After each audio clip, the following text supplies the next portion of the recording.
పరిగణిస్తూ ఉంటారు. అయితే దీనికి ప్రధానమైనటువంటి దేవతలు ఎవరైనా అంటే బ్రహ్మ విష్ణు మహేశ్వరుడు. అయితే ఇవాళ రోజు మనం దాంట్లో అందరికంటే కూడా మొట్టమొదటిగా జన్మించింది ఎవరైనా అంటే ఈశ్వరుడు. ఆ యొక్క ఈశ్వర కళ్యాణం చేస్తున్నాము. అయితే ఒక సందర్భంలో అయితే అమ్మవారు గిరిజాదేవి కూర్చొని ఆ యొక్క పర్వతంపై కూర్చొని గదిలో ఆ గదిలో ఎలా వస్తున్నాడో చూద్దామని చెప్పేసి కూర్చొని ఉంటారు. ఆ యొక్క పార్వతీదేవి తన యొక్క చిన్నకట్టలు తర్వాత వాళ్ళ అమ్మగారు కూర్చొని ఉంటారు. ఆ యొక్క సైన్యం ఎలా వస్తుందయ్యా అంటే ముందర నవగ్రహాలన్నీ కూడా వచ్చాయి. అయితే ఈ నవగ్రహాలన్నీ కూడా వచ్చేటప్పుడు దిక్పాలకులు వస్తారు.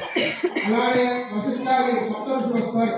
తర్వాత ఈ యొక్క దేవతా గ్రహాలన్నీ కూడా పరిగెత్తుకుంటూ వస్తూ ఉంటాయి. ఎక్కడెక్కడి నుంచో అసలు ఇంతకాలం ఉన్నా ఎవరికి కంటే కాబట్టి అంటే దీక్ష అన్నమాట. దీక్ష అంటే మన మనస్సు అయ్యా కనీసం మనం ఎన్నో రోజులు ఉండాల్సిన పని లేదు. కనీసం ఒక 2 గంటల పాటు ఈ కళ్యాణం ఎంతసేపు జరుగుతుందో అంత సమయం అయినా సరే మనం భక్తిగా శ్రద్ధగా ఇక్కడ కూర్చోవాలని మనకి మనస్సును సూచించేటువంటి ప్రతిమే దీక్ష.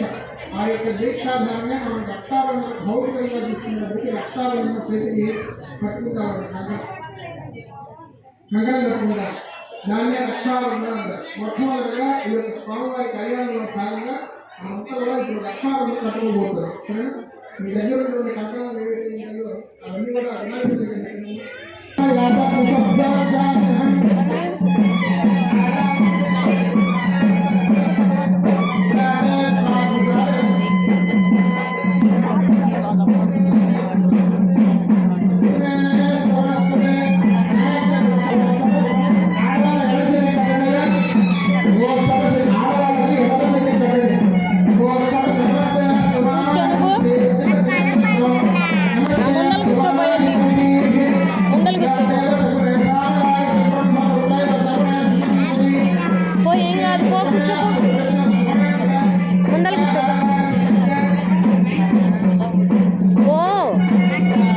ముందలు కూర్చోమ్మా, ఏం కాదు పో.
ఈ యొక్క స్వామివారి యొక్క తాతయ్య విస్తార గారి పేరు పరశుర శాస్త్రి గారు.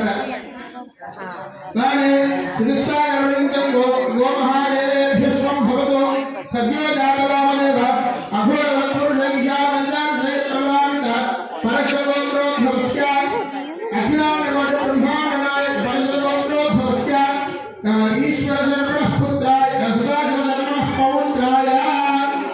ఈ యొక్క స్వామివారి తాతయ్య గారి పేరు సదాశివ శర్మ. ఈ యొక్క స్వామివారి యొక్క తండ్రి గారి పేరు ఈశ్వర శర్మ. చతుస్సాయ గోమహాదేవేభ్యశ్వం భవతు సద్యో జాతరామదేవ సద్యో జాతరామదేవ అఘోరపురుషామంత్రయ పంచాశయ ప్రవృత్త పరశురోద్భవస్య పరశురోద్భవాయ శ్రీమద్గణాధిపతి బ్రహ్మాండ నాయకాయ సమస్త దేవతా సార్వభౌమాయ శ్రీ లక్ష్మీనారాయణ స్వరూపాయ సాక్షాత్ శ్రీ మల్లేశ్వర పరబ్రహ్మణే వరాయ. ఈ యొక్క స్వామివారికి 5 ముఖాలు ఉంటాయండి. సద్యోజాత, వామదేవ, అఘోర, తత్పురుష, ఈశాన అని ఒక 5 ముఖాలు ఉంటాయి. మన భూలోకంలో మొట్టమొదటిగా ఈ యొక్క పని చేయించడానికి ప్రాణాధారమైనటువంటి దేవుడు అయ్యారంటే పంచభూతాలు. ఆ యొక్క పంచభూతాలని అనుసరిస్తూ స్వామివారికి ఆ పంచభూతాలు కూడా 5 ముఖాలుగా ఉంటాయి. ఎలా ఉంటాయి అంటే తూర్పు ముఖము, దక్షిణ ముఖము, పడమర ముఖము, ఉత్తర ముఖము, అలాగే పైన ఉన్నటువంటి ముఖము.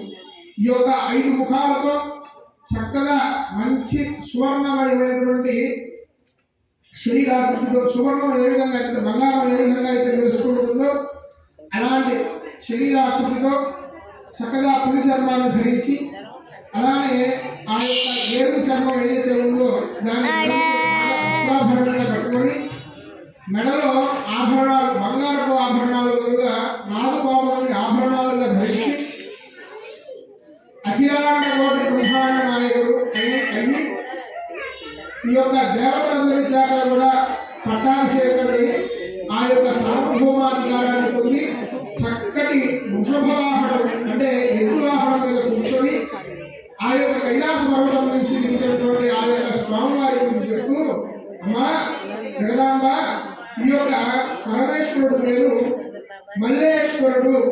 ఆయన పడేటువంటి వరువుని మంచి పెళ్లికుమారుడిని తీసుకుని వచ్చావమ్మా, నువ్వు ఆ యొక్క అతనితో వివాహం చేసుకోవాలని చెప్పి ఆ ఉన్నటువంటి పెద్దలందరూ కూడా అమ్మవారికి చెప్పారు. దానికి అమ్మవారు ఒప్పుకున్నారు. అలాగే మరి తర్వాత మరి అమ్మవారి గురించి కూడా స్వామివారికి తెలియాలి కదా. అప్పుడు మళ్ళా ఆ యొక్క స్వామివారి పక్కన ఉన్నటువంటి వాళ్ళంతా కూడా ఈ విధంగా చెప్తున్నారు. చతుస్సాగరం గోబ్రాహ్మణేభ్యో త్రయాభిషేకప్రవాన్విత కాశ్యపగోత్రోద్భవస్య గంధమాదర్శర్మణో నత్రీ. ఈ యొక్క అమ్మవారి ముత్తాత గారి పేరు గంధమాదర శర్మ. చతుస్సాగరం గోబ్రాహ్మణేభ్యో భవతు కాశ్యపాత్సారణైకవత్రయాభిషేకప్రవాన్విత కాశ్యపగోత్రోద్భవస్య త్రికూట శర్మణ పౌత్రీ. ఈ యొక్క మనం చేసినటువంటి యొక్క పార్వతీ అమ్మవారి యొక్క తాతయ్య గారి పేరు త్రికూట మహారాజు గారు. అలానే చతుస్సాగరం గోబ్రాహ్మణేభ్యో భవతు కాశ్యపాత్సారణైకవత్రయాభిషేకప్రవాన్విత కాశ్యపగోత్రోద్భవస్య హిమాచల మహారాజ వంశ శర్మణ పుత్రీ. ఈ యొక్క అమ్మవారి నాన్నగారి పేరు హిమాచల మహారాజు గారు, హిమవత్ మహారాజు గారు అంటారు. ఆ యొక్క హిమవత్ మహారాజు గారి పుత్రిక ఈ యొక్క పార్వతీ అమ్మవారు అన్నమాట. చతుస్సాగరం గోబ్రాహ్మణేభ్యో భవతు కాశ్యపాత్సారణైకవత్రయాభిషేకప్రవాన్విత కాశ్యపగోత్రోద్భవీం సాక్షాత్ శ్రీ మహాలక్ష్మీ స్వరూపిణీం గంగా పార్వతీనాం కళ్యాణం. ఈ యొక్క పరమేశ్వరుడు దగ్గరికి వచ్చి ఆ దూతలంతా కూడా ఈ విధంగా చెప్తున్నారు. ఆ మధ్యవర్తులంతా కూడా, అయ్యా పరమేశ్వర, ఇవాటి రోజు మేము ఇక్కడికి వచ్చాము కదా, మరి మీ మామగారు ఎవరో తెలుసా? హిమవత్ మహారాజు. మన భూలోకంలో ఎన్ని పర్వతాలు అయితే ఉన్నాయో అన్ని పర్వతాలకి కూడా మహారాజు.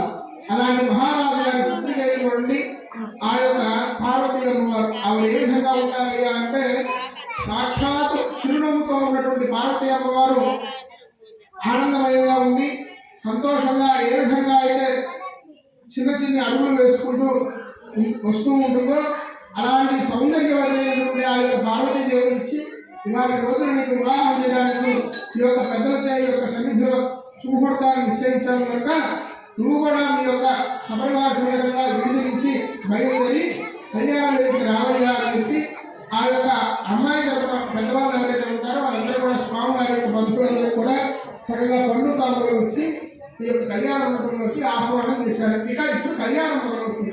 సహజంగా మనమైనా సరే ఒకరి ఇంట్లో పెళ్లి జరుగుతుందనుకోండి, అబ్బాయికి విడిది అనేటువంటి ఒక ఇల్లు ఇస్తాం అనమాట. వాళ్ళు వచ్చి కాళ్ళ ఉత్సాహాలు తెచ్చుకోండి, కాస్త దూరాభారాల నుంచి వస్తారు కాబట్టి కాళ్ళ ఉత్సాహాలు తెచ్చుకోవడానికి ఒక గది ఇస్తాం.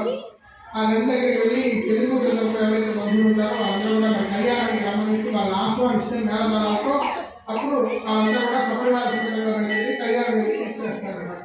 అలాంటి సన్నివేశం ఇప్పుడు జరిగిందన్నమాట. చక్కగా ఆ యొక్క అమ్మవారి స్వామివారు కూడా ఇద్దరు కూడా ఆ యొక్క కళ్యాణ వేదిక ఇచ్చేసి ఉన్నారు. ఇప్పుడు ఆ యొక్క కళ్యాణ ఘట్టం ప్రారంభమవుతుంది. అందరూ కూడా నమస్కారం చేసుకుంటున్నా. ఈ యొక్క పార్వతీ అమ్మవారిని మన ఇంటి ఆడపిల్లగా మన భావం చేయాలి. ఎందుకయ్యా అంటే మొట్టమొదటిగా ప్రతి ఒక్కరూ కోరుకునేది ఏంటయ్యా అంటే ఆ యొక్క వంశం అభివృద్ధి చెందాలి అన్నా, లేకపోతే తనకున్నటువంటి పేరు ప్రతిష్టలు అభివృద్ధి చెందాలి అన్నా పుష్ప సంతానాన్ని కోరుకుంటారు. మానవ సహజం అదంతా. కానీ పుత్రుడు ఉంటే కనుక ఆ యొక్క తండ్రిని మాత్రమే ఉద్ధరిస్తారు. అదే ఒక ఇంట్లో కనుక ఆడపిల్ల ఉన్నదనుకోండి, అటు 7 తరాలు ఇటు 7 తరాలు ఉద్ధరిస్తున్నారు.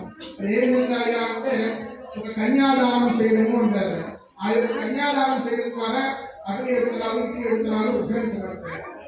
అంతటి శక్తి కలిగింది ఎవరయ్యా అంటే ఒక ఆడపిల్లకు మాత్రమే. కాబట్టి ఇవాళ రోజున ఆ యొక్క స్వామివారి కళ్యాణంలో భాగంగా కన్యాదానం జరుగుతున్నప్పుడు ఆ యొక్క కన్యాదానంలో స్వామివారు మీ ఇంటి అల్లుడుగా భావన చేయండి. ఆ యొక్క పార్వతీ అమ్మవారు ఎవరైతే ఉన్నారో ఆవిడ్ని మీ ఇంటి ఆడపిల్లగా భావన చేస్తూ ఆ యొక్క కన్యాదానం చేస్తున్నటువంటి దంపతులు మీరే భావన చేస్తూ చక్కగా ఆ యొక్క కన్యాదానంలో ఉన్నటువంటి విశేషమైనటువంటి మంత్రాలను కూడా ఇప్పుడు చెప్తాము. అదన్నీ కూడా చక్కగా వింటూ ఉండడం. కన్యాదాన సమయే ఆదో మహాసంకల్పే ఓం అహారంతరిష్ట శ్రీమదాయనారాయణస్య అచింత్యాభియాస్య మహాజలస్య పరిపణానామనేకోటి బ్రహ్మాండానామేకమే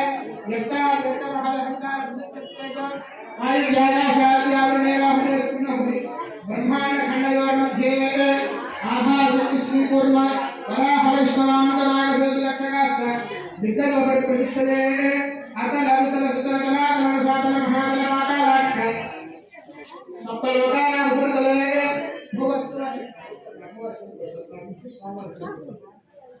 భువస్వర్జన సమస్తకి ముఖ్యోర్ధశల్లోకానాం అతో భాగే చక్రవాళ శైలమధిగత మహాసువేరో సహస్ర శిఖరావర్తి మహానారాయణ ఖండితాగ్రామస్య సహస్ర ప్రణామ మండల మండితే ఐరావత బౌండరీ రవాణ కులాన పుష్పదంత సార్వభౌమ సుప్రతి కావ్యాసముద్దంత శుద్ధానందార్పండితే అమరావతి భగవత్యం భగవతి దైవతి సుప్రతి సాధ్వతి కావ్యవత్యాది పుణ్యపురి విరాజితే ఇంద్రాగ్ని అమృత వర్ణవాయుతే ఇంద్రానాథ దిక్పాలకాలితే